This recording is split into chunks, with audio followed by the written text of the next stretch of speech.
What is up, everybody? Welcome back to another edition of the Sheehan Show. Me, Sean Sheehan, here on Sherdog.com, and I'm absolutely delighted to be joined today by the pride of Kildress Wolf Tones, Caolan. Let's go. How are you, Caolan? You good? Never better, Sean. How are you? Not so bad. What you think of new Gaelic football rules before we get started? Do you know what? I don't know them as well as I fucking should do. I was watching. They're good though. They make it exciting. I actually need to look up on it. I was watching Throne and Armagh when I was out in Las Vegas last week, and then because Throne went way behind, but it's not as bad. It's not as big a deal anymore because you can pull a big lead back, isn't it? They make for a good football though, 100%. Yeah, I like them. I think I like football has been a hard watch like for a while. You're a hurling man. I'm a hurling man. Yeah, but you're a Tyrone man, so like Tyrone and like. I don't think anyone owns a hurling throne, to be honest. That's it. But you're looking. It makes it a better more scores. More scores. Yeah, I don't know. I think they should bring back the 4 points for a goal as well. Though. I think that was good. But we'll see. I need to look up on them, to be honest. Yeah, there's a lot of them. There's like 20 different things. We're probably alienating about 95% of the people listening to this interview. But look, these things happen everywhere. One of the things I wanted to ask you first off was looking back to your record, and obviously the UFC run so far. You've been one of these people who we talk about the odd time where their opponent pulls out late and they still have a full camp, but they have a new opponent, right? And that's happened to you twice now so far in your 3 UFC fights. And we always talk about the guy who comes in late notice and has maybe only a week or 10 days or whatever, and how hard it is for them. How hard is it for the person in that position like you who has prepared maybe 7 or 8 or 10 weeks or whatever it is for one opponent, and in the week of or a week before or whatever you get changed and you have a new opponent? That must bring some really tough challenges, does it? At the time when you're in shape, when you're sparring well and stuff, you think I'll fight anyone. They say hindsight's 20/20. Like when I look back now, maybe a fault of my own.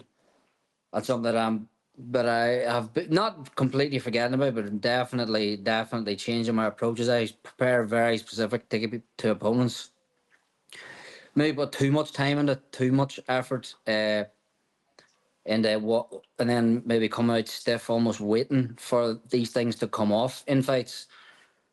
And that's something that going forward, I'm not gonna like neglect. If it's somebody for fighting like a fucking MVP style, you of course have to prepare. Yeah. Do you know what I mean? If it's that type or jiu-jitsu leg expert or back take or something like that, that's different. For like a general MMA style, I'm definitely changing my approach a bit anyway. In that regard, I'm going to focus a lot more on myself.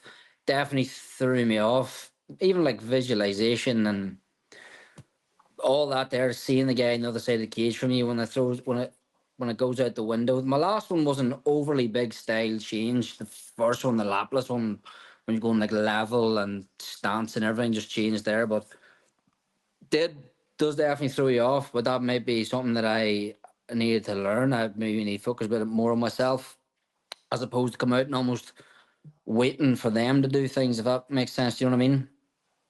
But your style, like, you have a very technical style, anyone that's watched you, and like a technical style has to be put up against the other style almost at times. Like, is it, if you don't do that, will it take away something from you? Like seeing Sean Strickland at the weekend and he kind of got away from his style and it didn't really work out well for him. Like, that must be tough to like, have that conversation with yourself as well. Like, this is what brought me to dance. This is what I'm really, really good at, but I might have to adjust it because like the other lad might pull out type of thing. Well, they say the definition of madness is do the same thing twice and expect a different result, don't they? So things have to change. Yeah. It hasn't been going overly well, so things have to change. Now, something that I have the guys over money back Friday night there from Vegas sparring, like really high level bantamweights and flyweights and featherweights, like fucking everybody, Pachi, Manel, Frinimo Aljo, Danny, get all these guys, and you don't have a week to prepare for them spars. Of course, I know them guys because I'm fans of them, but I don't have weeks of drilling specifically for them. But I rock up and I'm sparring like at a world class level, like I'm flying. I just rock up and fucking do my thing, spar, play the game, play MMA, and it seems to be going very fucking well. So maybe like why then would it have to change for an opponent? Just go in and do that in the cage. Just rock up and play my game. Do you know what I mean? Of course, like John Jones will always say he studies his opponent. Of course, I'm going to put a bit of time and effort in him, but not to the degree I did. I'm focusing on me, and I say from sparring, like literally some of the best guys on the planet in around my weight classes. Uh, it works. Just go in and implement my game is what I'm kind of thinking at the minute. I'm perfecting my thing, and then again, I have no faith that he'll show up. Do you know what I mean? Maybe I shouldn't. Like I know, but I don't. I'm not confident that the next opponent shows up either. So maybe I don't know. Don't know how I'd look at it, but I at the moment maybe if it gets closer, I'll be like fuck. Maybe he is. And I could look at him a wee bit more. But at the minute, I'm just trying to focus on implementing my game, and it's serving me very well, Sean. You know. Is that more of a mindset change or a preparation change? I will say it again. They say the definition of madness is to do the same thing twice and expect. Things have to change. That's it. Like if whatever, like they have to improve, have to fight better. So it's just something that I'm thinking in my own head, and it's something that I talked over with Mike and John. These guys in there seem to be on board as well. And as I say, the results are kind of half speaking for themselves. A long way out. The gym is not where I make money. It doesn't matter a flying fuck, but that's kind of what I'm thinking at the minute, anyway. You know. What do you think when you look back at the Jake Hadley fight? Like I watched it there last night, and it felt like you were just like, I don't know, a couple of inches off on a lot of your shots. And like if a slight adjustment could have changed that. But Jake is a good fighter too. I think he's probably underrated. People, you know, and obviously he got cut from the UFC and all, but probably I think a lot of people who watch him through Cage Warriors and all knows how good of a fighter he is. And again, on short notice, that's a tricky opponent. When you look back at that fight, or have you looked back at that fight, I suppose, and what do you think what was the main issue for you in that fight? Again, just coming out stiff, kind of half waiting. I just need to get good at fight. This sounds so stupid. I need to get good at fighting again, because when it comes to sparring and then performing in the cage, it's like it didn't correlate.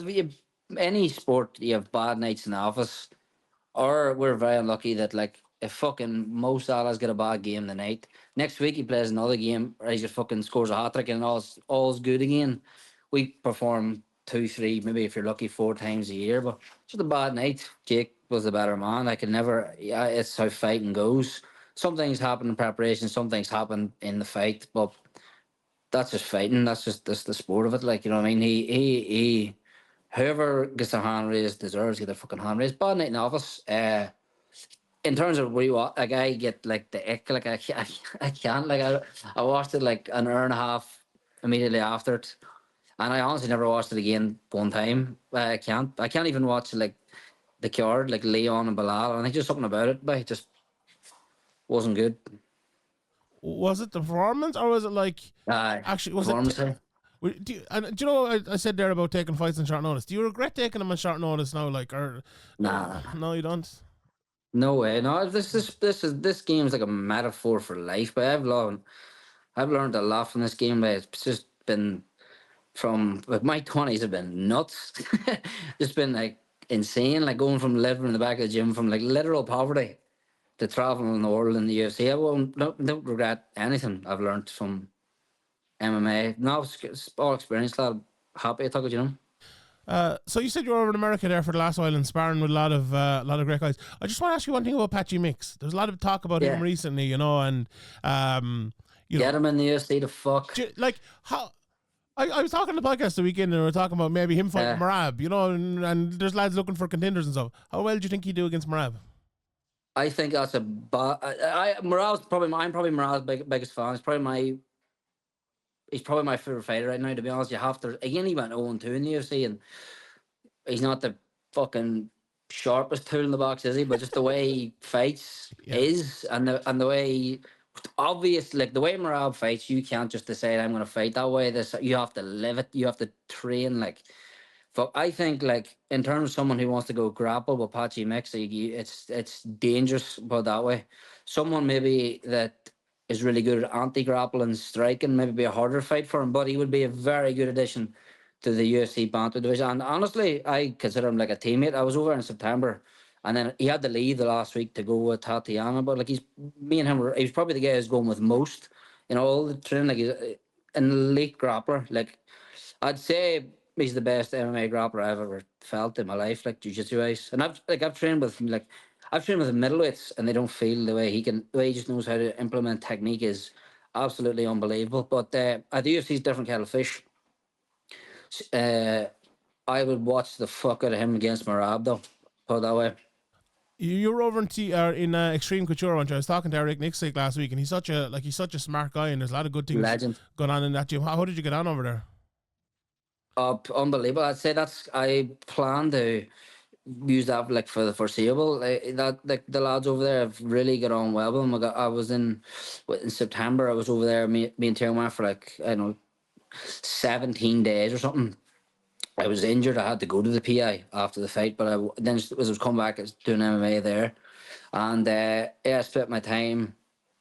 I go there for the rounds. Like, it's not, I'm not overly like there is technique, and you're learning from sparring like Manel and Pachi and what they just talking. They're obviously I do well too. Like, not shit. Like, I have my moments, they have theirs, but it's just purely for the rounds. Like the way Paul's going over to Killcliff, and then he goes back to his team. It's it's like a different. Like, that's another thing in the last fight. Like, you get like a wee half nerves if I like my last bar, I was sparring Ige and Manel, then two Russians, two good undefeated Russian lads, and like I rock up fucking ready to go. Like, these are the days. Like, I come out to the last fight, I was like half asleep. Like, I just like, I don't know, like just not there, like mentally, like not weird, like I don't know. But again, not an excuse. It's just like, I actually listen to Dustin. He says he's at 50 pro fights, Dustin Poirier, and he says he still has. He says how he felt the night he knocked out McGregor in Dubai. He says, if I could bottle it, I'd be a millionaire. But even since that, and he's at his stage of his career with 50 pro fights, he still has nights where he doesn't feel on. Like, so, it's just the game. Is that something you have to plan for, as well as planning for the fight? Like, the plan for like the hour before the fight type of thing? What's right? Do you have to like plan for, like, let's say the hour or the 2 hours before the fight to make sure when you get in there? Like, is that even possible? Because like, you might wake up and you don't know how you're feeling, but like, do you have to plan to be up for it almost? Like, to have like, I don't know, watch an old fight, or, you know, listen to some sort of music or something. Is that a thing you've thought about? I know. I think here's me thinking. I don't know if this is right. After, I don't know, I've had 30 odd fights. I think I know now the mentality that I needed to approach going into the cage, but I might leave the next fight and say, no, I was wrong. What do you think I do. What do you think you have to do? What's right? What do you think you have to do? I have to have it has to be a moment in my head. This is again must be stupid, like, but when it's like the cage war is coming up and there's something, like, it has to be big. It has to be like, has to be something on the line. And this time, of course, I have something on the line, but it's a massive fight for me. I don't probably need to even create that. It'll probably just happen naturally. But I think I think it might have clicked, but I don't know. That's the truth. You will see, I suppose. Well, what about Nathan Fletcher as an opponent? You know, obviously you come from the Caban gym over in Liverpool, and he's the rival gym, I suppose, over there. Is that kind of a built-in rivalry, and so will that help as well? Yeah, well, I'm 4 corners now, but it would it's weird because I've been here like 6 years now. We've never one time had a fight against them. So strange. And now we're on the biggest stage, and because like even like region, like amateurs, never had a fight. I'm not thinking about that. I'm not. I let his teammates fucking get that into his head. I couldn't care less. It's me against him in there. And I'm just thinking about that, competing and trying to achieve this mentality going into the cage that I'm getting in sparring. You know what I mean? That's kind of what I'm thinking. And if I start thinking about externals like gym beefs and fucking all this bullshit, like, it's not. I'm just trying to think about myself. Unless, again, who's to say he's going to show up? That's what I'm thinking at the moment. But no, definitely, like, I got back to Liverpool from Vegas I landed in Dublin on Friday. It's like these things are almost meant to happen. And I got to Liverpool last night, stayed here with my girlfriends. It's a bit far from, it's like the other end of town. Her place is lethal down the docks. It's a bit far from my gym. The Uber driver, for some reason, took the most random drive through the town ever but like it was like through like past Nathan's gym and all. I was like, these are things I Hop think that are out. meant to happen. Do you know what I mean? But it's dead like it's so local, and then we're obviously on the biggest stage in the world in the UFC, and then to be fighting, it's cool. Like, but I'm not overly thinking about that, Sean. To be honest, I don't really care about him. Again, this time I'm just kind of thinking about myself. You know. You mentioned other members of the gym, and obviously like Paddy Pimbless, the one Yeah. that stick out. You'd have been a back and forth with him on the bus there before the last fight, didn't you? What about Paddy? What are you thinking about him now? Again, I don't really care. I'm sure he'll talk. I think he's going to be in the corner against me this time. I think he's a fake person, and I don't really care about him. I know he's a fake person. How do you I know he's a also fake think he's person? fucking shite at MMA. That's the truth. But he's in the top 15 and winning, so who am I to talk? But I don't know. Maybe that's just like proof of the UFC's marketing and matchmaking, what they can do with a guy if they can get a guy like that in the top 15. But here, that's the game. What do you think of his fight with Dennis Frimpong? Fair play to the two of them for going down there, like two wankers. So I think, but fair play to them. Not a fan of Dennis either, no. I don't think anyone is. No, I don't think anyone is an idiot. Is it? Yeah, that sort of thing. Like, is it?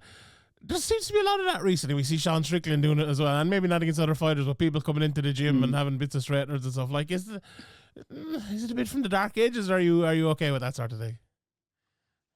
That's fair play to them. Hey, both it was ballsy, like for the two of them to show up in front of their crowd and that. But I don't really care. It's mad. Like in Vegas, I was there. Like Roots was in one of the sparring days, but he didn't spar. I didn't spar him. He stayed with his group, but we were on the mat together. And I goes, "Do you want to spar?" And he's like, "Did you not call me out?" I was like, "Aye," but I still wouldn't mind sparring you. Like, Yeah. and then we were laughing, as in the change rooms after, and he goes, "Do you not call me out as a guy?" I was like, "I'm gonna fight." He goes, "We'll fight." He's a guy if you win. I was like, "Ah, well, that's fair enough." And he goes, "When do you fight?" I goes, "March." And and then I'm gonna call you out again. I said to him. But that stuff just happens. I suppose that's just stupid fighter ego, really, isn't it? How But do, not fair play to him for rocking up. yeah. Like it was a high pressure moment. But I think if he had told any person on planet Earth if it's going to be an MMA spar with gloves on and there's grappling, Pimlet will take his back and choke him out. Like it was pretty much a There's foregone conclusion, I would have thought. there seems to be rumors, and I very much unconfirmed, but Paddy might be fighting Michael Chandler next. How do you think that'll go? Yeah, I think he'd probably submit Michael Chandler. From being honest, he's a stupid fighter. Michael Chandler, even like going out, like Americans seem to just do this thing that they just can't forget the freestyle wrestling positions, like referee's position, and just have these just like he'll fight Charles Oliveira and just wait with on his knees with about 5 inches gap between his elbows. All the space just give your back. I like Michael Chandler. He's an exciting guy, but like, is he actually one of the best lightweights in the world? I'd say probably not. Of course, he could knock anyone out in the world, absolutely. But I think he'll probably turn out and give his back to Pimlet and get choked out. Pimlet, I don't think is like a world class fighter by any stretch of the imagination. But if certain positions, like if he gets your back, or what happened to Bobby Green, to get like if he finds himself there, he is world class. You know, I I'd be rooting for Iron Mike there, but I don't think I'd bat him like. Interesting. Speaking of Michael Chandler, I suppose he was supposed to fight Conor McGregor, and there's been a lot of chat from McGregor, obviously for you could say years, but over the last week and stuff, and especially like coming out going against Paul Hughes and talking about him obviously being from Ulster and not being the same as us down here type of thing. When you hear that as someone from Tyrone, what did you think? What was your reaction to that? I just don't really. Again, I heard with Paul. Paul thought spoke very well in area. Like I just don't really care about Conor McGregor anymore. I used to when I was like 16.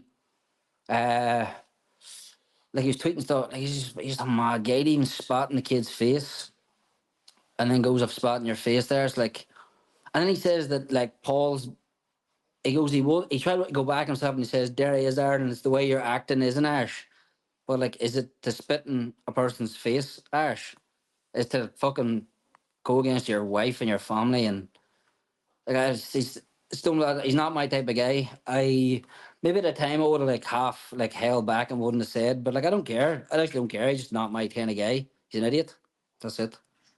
Like, They even tweeting like Ireland, we're at war and all this stuff. It's just like, lad, what are you actually doing? Like, you've got a position of influence. You could use it very well.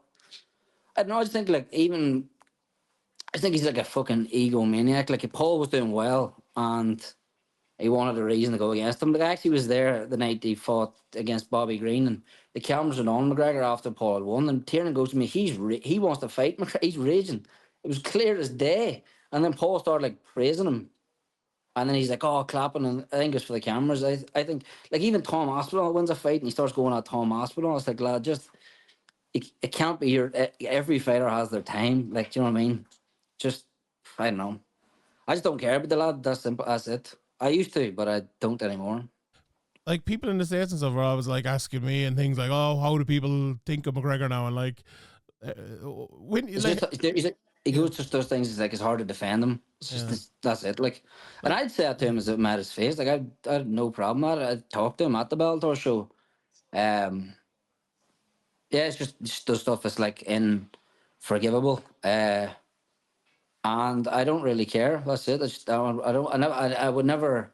Like, he came out the time that bare knuckle. This lad, this is the way he's talking. Like, may their fists be knives. Sometimes, like, I just couldn't listen to this guy anymore. I'd never listen to his interviews or anything like that anymore. Like, I listen to like the likes of Ely at the minute, or like a top guy, a top in MMA. He's like on it. Vision, like, MMA is his doesn't seem to be in that mind frame anymore. So I just don't really care a lot. I'm sure he'll tweet something in the next week that'll probably once again go viral. Like, I just let him do what he wants to do, and then These things happening to me. On Paul though, I know. Did you? you love saying that. I do, yeah. We did a bit of like a mini podcast on Paul. I don't know, 6 months or a year ago, maybe at this stage. We were kind of talking Oh, about him and what a run he's had since. It must be amazing, you know, watching him. And what do you think of the Usman fight? It was pretty close, wasn't it? Very close. I was in Vegas. It was on our morning, and our stream fucked up in the middle. It was raging. I rewatched. I need to rewatch it again. If I was being honest, it definitely wasn't a robbery. Like, this word just thrown about in MMA all the time. It was a very close fight, very very high level fight. Usman was also very good. Not fair play to him. Like, that's like, I don't can't remember a PFL fight where there was that much like interest. Maybe just because we know him and we're like watching all this stuff. But there was big, very very big. I think it probably was the right decision. Close. Paul could have went either way. Do I think he could win a rematch? I have absolutely no doubt about that whatsoever. But very, very, very close. Each would have to make adjustments. The head thing, the cut, played a huge factor. Usman was tired, but a very close fight, and I would like to watch it again. Yeah, 100%. Yeah, I think they should make it. He's doing well, doing very well. Fair play to him. Brilliant. So just the last couple of things, and I appreciate the time very much. On Nathan himself, Winton watched his last fight, and it was a very wrestle heavy performance in his UFC debut. And like, you'd be known as a pretty well rounded fighter, you can wrestle yourself as well. What do you think about like his wrestling? Do you think he's going to come out and wrestle you? If you like, we talked about your approach, what do you think his approach for you will be? I think, like, he'll try to watch some lessons. He'll try to circle, avoid contact for the most part, use footwork, jab, and then maybe try to frustrate me, then try to tie him takedown under, which he actually does quite well. He actually comes underneath punches like a GSP, the way he would end, like a reactive takedown, as they call it, instead of proactive, coming underneath the opponent's shots. Does that quite well. Does it very well, actually. I think he would try to circle off and then maybe time one. I don't know if he actually believes his own head, if he can hold me down, like, out grapple me. I know for a fact that he can't. Like, I've literally just went to America with some of the best guys in the world. I am the one pressing the takedowns always. Every spar against these NCAA guys, he's just a black belts. Always, it was always me that wants to initiate the wrestling. I hope that he does. I hope he comes out and tries to grapple me. I don't know if he would have the gas tank to maintain that. So that would be I'd love that to happen. But I think he'll, like most, he'll watch the last one, try to avoid contact early, circle, use a lot of footwork, jab, move, and maybe try and time a takedown. But again, any sort of initiate, like, grappling exchange, I'd be happy. If he shot, I shoot. Oh, well, he's a good fighter. But again, I'm focusing on me, Sean. I just don't really care about him. That's it. you talked there about maybe getting taken down, but it'd be finding it hard for you hard for him to hold you down. Like, I don't know if you remember, like the Leon versus Usman 2 fight, the way he like defended like an underhook instead of defending the takedowns, almost got taken down and put himself in a position to get straight back up. Do you look at things like that and look at fights like that and just say like, right, you can take me down, but I'm actually going to get myself in a position where there's no way you can hold me down. The takedown will mean nothing and we're going to get right back up. Yeah, well, Leon, he is a really good guy to watch. He just does a dead basic, just basically fights hand separation, means you can't really grip your hands, and then if you go to strike or make any sort of damage, what you need to do now in MMA, that's where he looks to get out. It's really, really basic, but it works really well. I think, if I'm being honest, I've watched Nathan's fights. He's used to like finding positions where he can rest on top, even rest on the back. I think it's probably a lot of the guys he trains with, he can take down and hold down. And if it doesn't, his game kind of half goes to shit. That's me being brutally honest. There will be no place to rest if we grapple with me. Unless I was stupid and give him a back, which I won't. I expect to win every single grappling exchange there. If he took me down, I'd be very surprised. Like, even if I go back to like the Hazani wrestle internationally, never even got that hip. Like, if he Fletcher was getting me down, but then it is different. Nathan does time them well underneath punches, MMA style. But yeah, if he does that, I just really have to avoid giving my back, because he's good in the back, similar like Pimlet, but he's very desperate in how he wants to find it. Like, he'll jump it from, like, he's desperate to get your back. So it's just that me about being smart there, not being stupid, using my UFC experience over him, and then reversing and maybe reattacking, you know. And UFC experience, as mentioned there, that's invaluable. Is it? Like, we spoke when you signed for the UFC, and I asked you the question, was it too early? Like, when you look back now, was it too early? And no, again, how would I have learned the lessons? And if I didn't, like, I was going to learn that at some stage. Of course, it could have been an easier way in, like, than fighting that fucking Laplace bat. He's top 15 in the world, I think. Yeah. Do you know what I mean? I'm fucking 74-inch reach southpaw in 4 days. Could have been easier ways in. But no, I don't think so. Again, I'm training my guys really high level there, and I know my level. Like, I know I can. If I'm on, I can cause problems to the best guys on the planet. Like, so. No, again, thankful for the whole journey, lad. So this game is mental. One thing I wanted to ask you earlier, actually, I forgot. I asked you last thing. What was it like sparring with Manel Cape? Is he as mad a bastard in sparring as he is in normal life? Yeah, I got really friendly with Cape. He is fucking nuts. Him, like, he is absolutely. Some of the stories, even in the Sun, like, he's actually tapped. Like, you can see his eyes, he just goes off on one. He's like flips. He's unbelievable. He is really, really one of the best MMA fighters I've ever seen in the gym. He's like naturally world class. Him in certain areas, like, he's like, if he gets off his feet and his hands, I learned a lot from training with him, and I kind of half tried like steal him and make sure. But he came to me like every day. He wanted, because he was meant to be fighting rival. He's now obviously got a harder fight, but he's completely insane. But a very, very, very, very good MMA fighter. Very good. 100%. Caolan, I appreciate the time. Thank you very much. March 22nd, the O2 Arena in London. Nathan Fletcher versus Caolan Loughran. Caolan, thank you very much and best of luck. Thank you a lot. Anytime.